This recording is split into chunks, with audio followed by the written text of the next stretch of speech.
All right, here we go. Really appreciate you being here. And, man, I don't know about you, but I'm really fired up to be at the convention because I love talking football and you love talking football. And if we didn't love talking football, we wouldn't be here. But I also love seeing people that you've been able to connect with through the years, right? There's people in the audience here that I've been able to coach.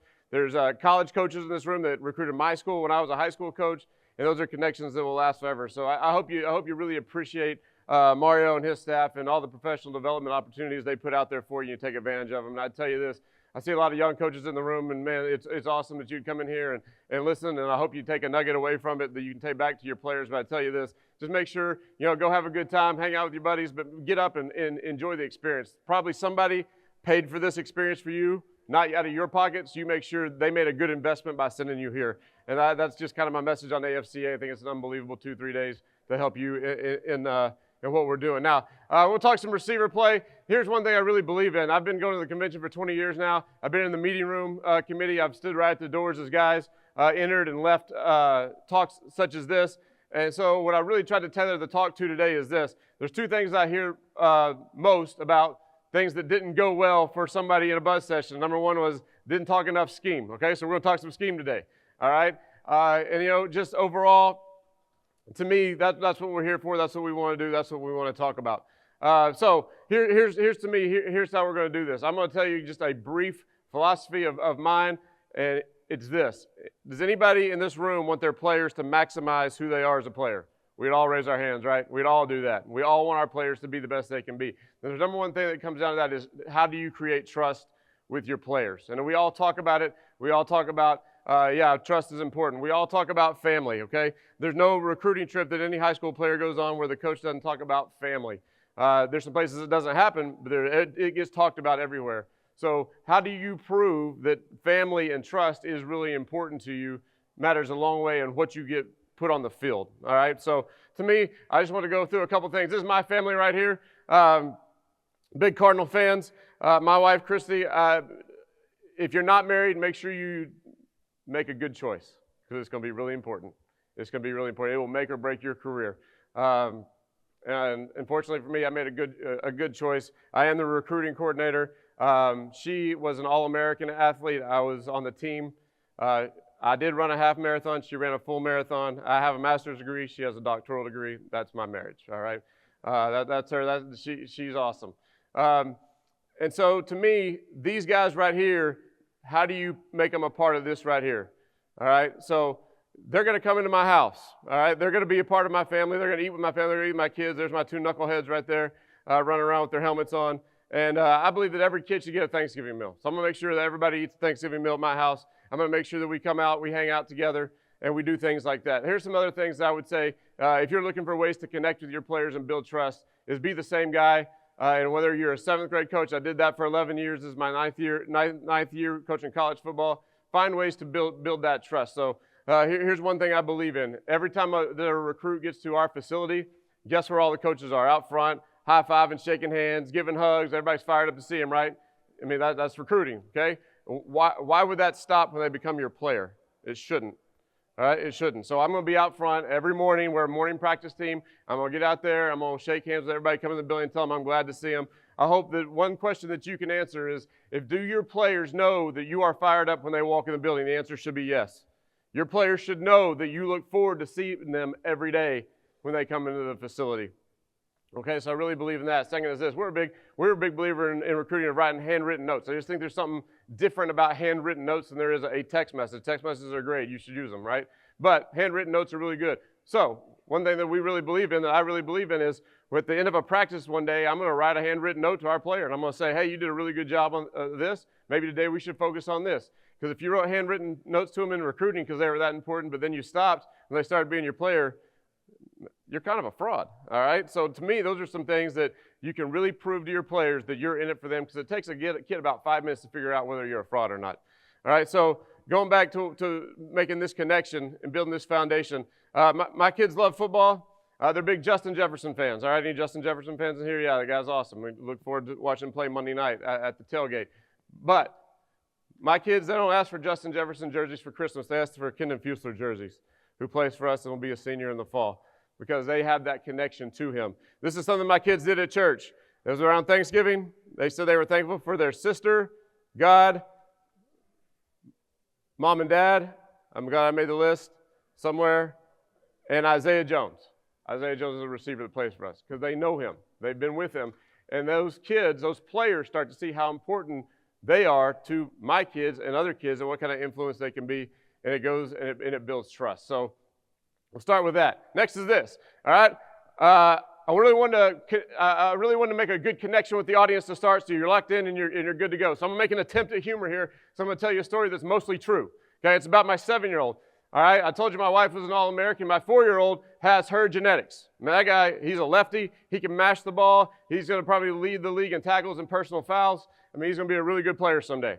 My 7-year-old is really small. All right, and he will probably get an academic scholarship somewhere, hopefully, but he might be able to be the holder. Okay. So what I've tried to tell him is this meme that all of us have seen, that we've all got sent to, where it talks about if size mattered, then the elephant would be the king of the jungle. Everybody's seen that, but it's really the lion. You know, it shows this picture of this bloody lion. So I got to tell him, like, Connor, you got to be a lion, man. Maybe if size mattered, then the elephant would be the king of the jungle. So one day, you're going to really throw your body around, and you're going to give it everything you got. You're going to be a 135-pound senior in high school, and that's what it's going to be. You're just sorry, you got my genetics and not hers. All right, so at the end, he loves sports. He's talking about a bunch of sports. And so he came up to me one day and he said, hey, Dad, I think I want to try golf. Well, when he said that, it's like dollar signs popped to your head, like, why you pay to be bad at something?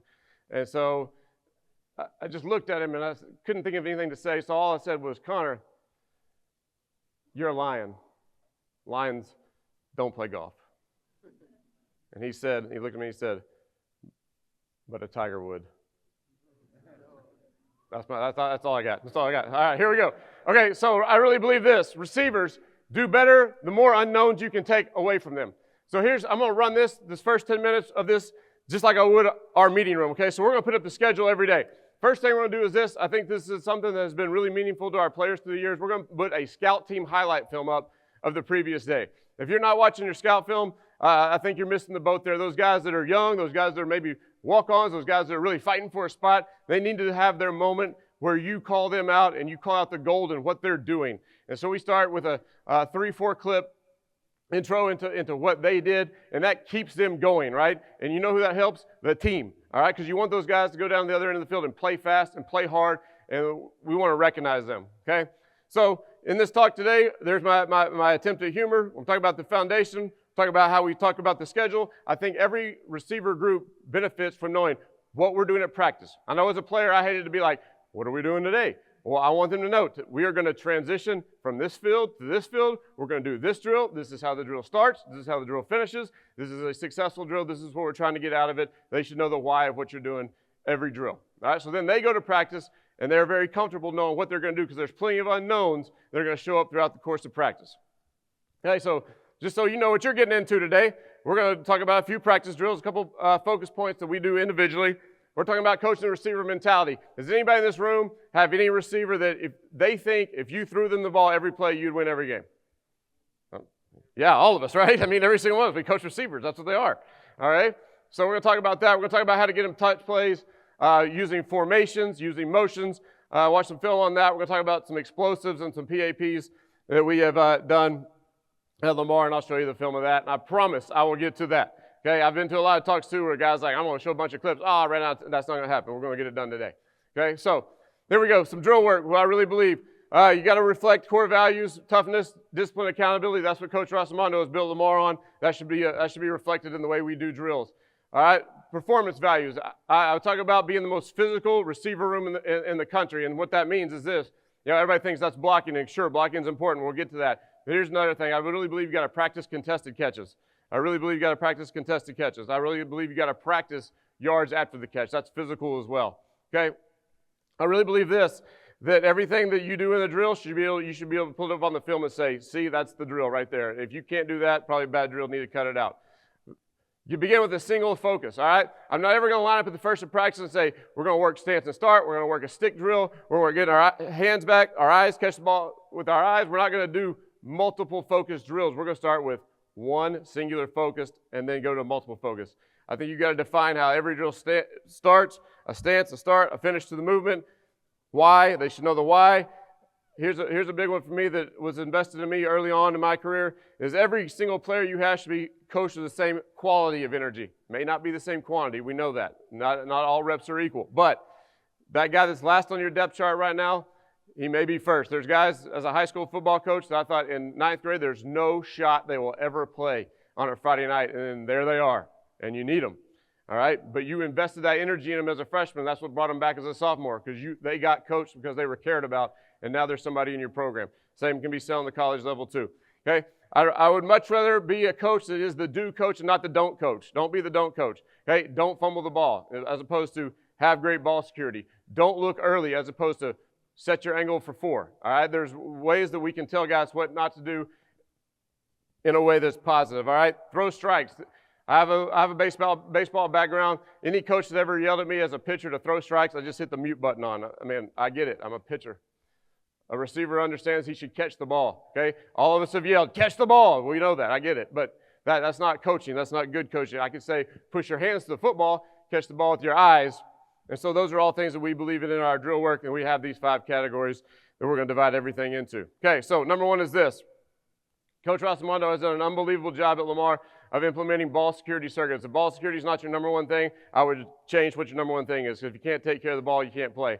So we have a ball security circuit we start with every practice.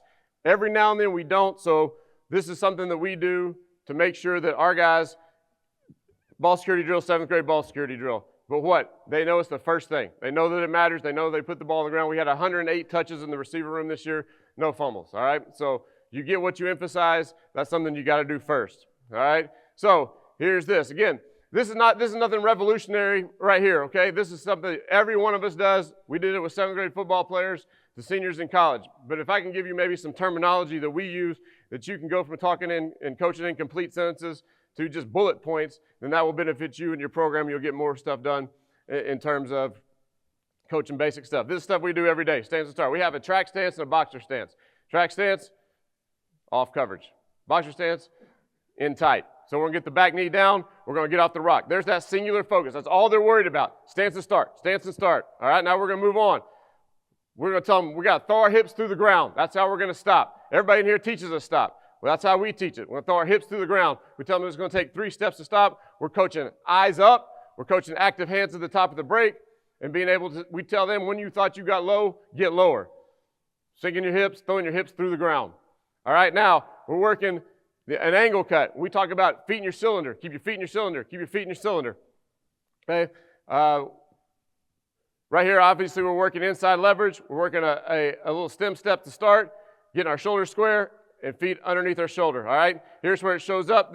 You're going to see some stuff about how we practice with our DBs. So right here, a stick in a cylinder, another stick in a cylinder, and he comes out clean with speed out of the break.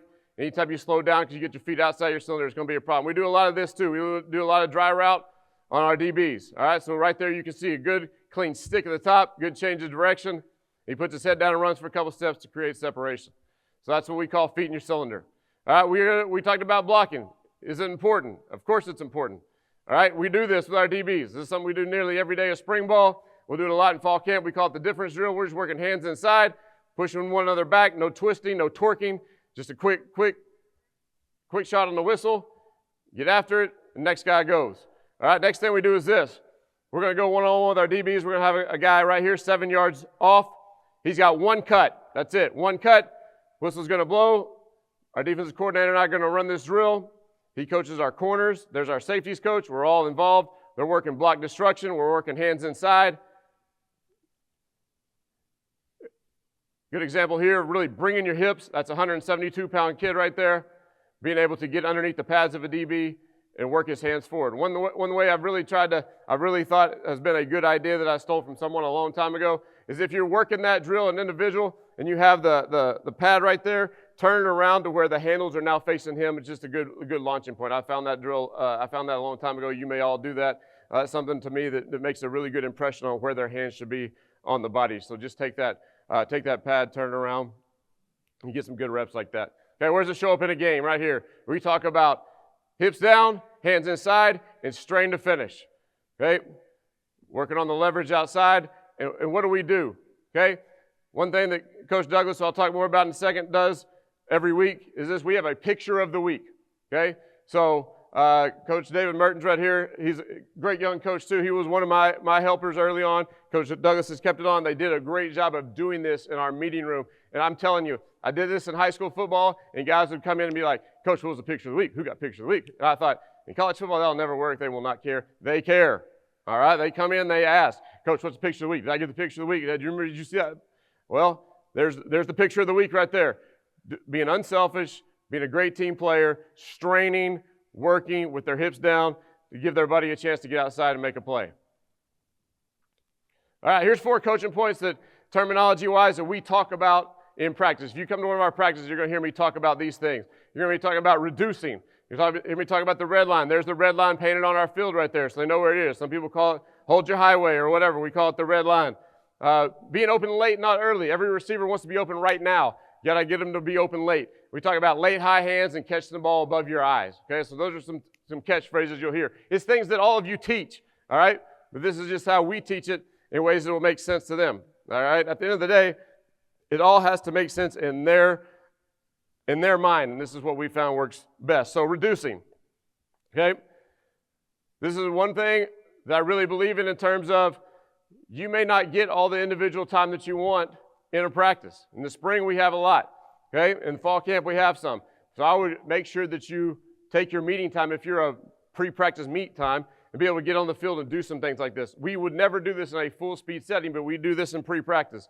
So we take these PVC pipes, we're working our speed release right here, and working being able to take away the target where the DB cannot get hands on our receivers. So we're looking to minimize that surface level, and we do this every day. All right, working our different types of releases. We can do it against cushion as well. So now we're getting a running start at it and being able to avoid the DB just like that.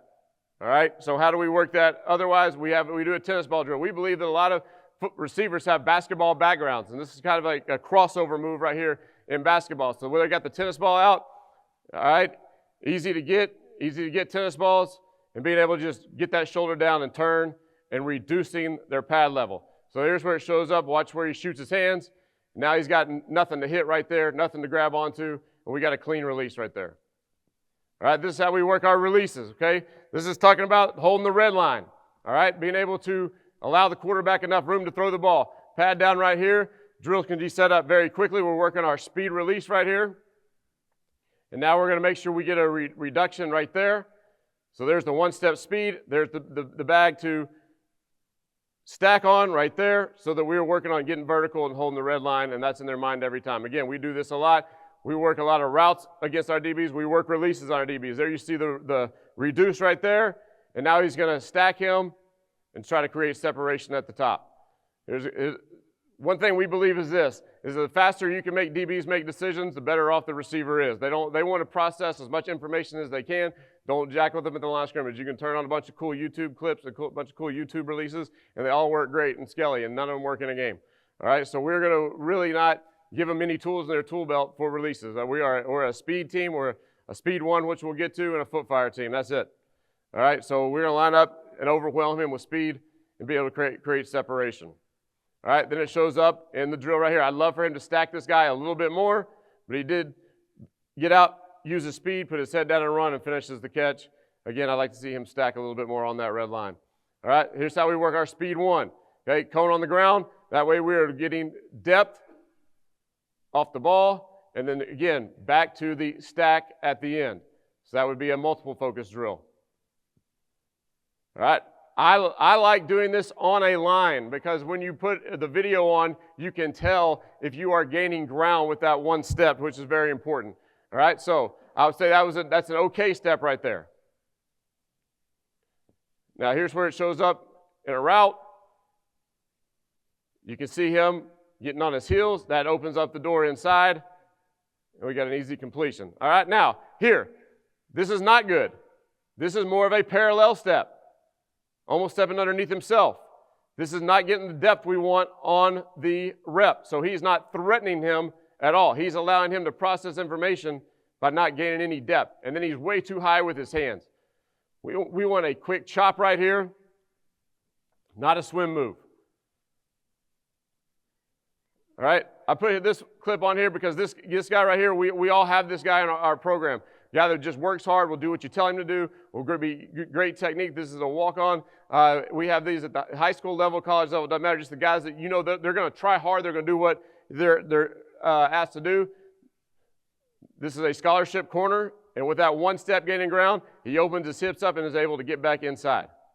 All right, just by doing the technique the correct way. We also work it this way, working on a slant or getting into a dig, okay? You know, sometimes we work punt right before we get to individual. Well, I don't want to take individual time setting up a bunch of cones. I'm the world's worst about that. I carry 24 cones in my bag, and I can find a way to use all of them. But sometimes I don't have time to set that up. Sometimes I do, sometimes I don't. So now we got a chance to just throw a cone down, really emphasize creating distance with that first step and defining routes. Okay? Closer to the goal line, we'll add a foot fire to that. What's the key about the foot fire? Again, not just doing it in place. Didn't like the first two steps there. Then he finally creates some distance between him and the DB. Being able to get on his toes and make him make a quick decision. Make him guess.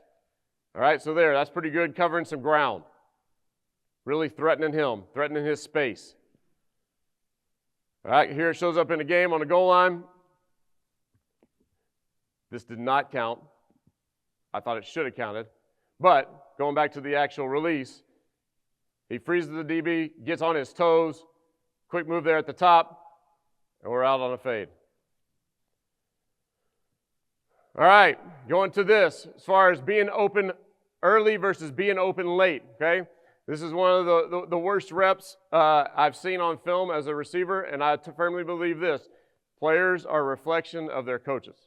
You cannot get away from that. What they put on the film is what you taught them, all right? And so, to me, this is something that I had to go back and figure out my reps and the time spent on this. So he's going to be running a glance route right here. So what he should be doing is being able to get inside, being able to reset vertical. You're going to hear us use that term a lot. We're going to reset vertical and then make our move to create separation at the top. We do this by leaning on guys with bags at the start. We lean on them as they get into their route. That's one thing we worked at, but you can tell right here he's just too anxious to get to the spot. He never resets vertical. He wants to be open now. And as it turns out, that's a pretty easy play for the DB to undercut. All right, so we don't have anything to create separation with. That's a bad rep. That's not resetting vertical. All right, so we come out the next week in practice. That's the point of emphasis. We give it to him in individual. We give it to him on the DBs versus receiver time, and now we got it in one-on-one, and now he's going to reduce and being able to really lean back into him, reset with that stick with the foot in the cylinder. So now we're combining all those things we've talked about. All right, again, dry route right here, being able to reset where now he has a two-way go and is able to create separation, so he gets that rep, and he comes back to one-on-one and he gets this rep.